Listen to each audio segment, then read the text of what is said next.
কিশোরগঞ্জ শহরের ঐতিহাসিক বাগলা মসজিদের 9টি দানবাক্স খুলে এবার পাওয়া গেছে 28 বস্তা টাকা। 3 মাস 26 দিন পর শনিবার 17 আগস্ট সকাল 8:30টায় এই দানবাক্সগুলো খোলা হয়। গণনা শেষে এবার মসজিদের দান সিন্ধুকে মিলেছে 7,22,13,046 টাকা।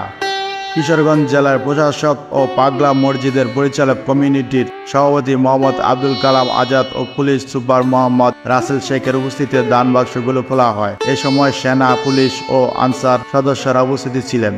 এবার 9টি দান সিন্ধুক খুলে রেকর্ড সংখ্যা 28 বস্তা টাকা, বিপুল পরিমাণ স্বর্ণালংকার ও বৈদেশিক মুদ্রা পাওয়া গেছে।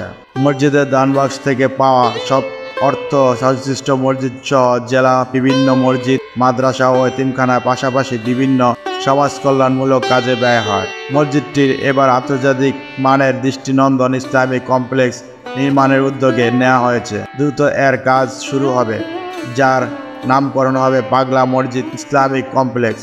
এটি নির্মাণে প্রাথমিক ব্যয় ধরা হয়েছে 115 কোটি টাকা।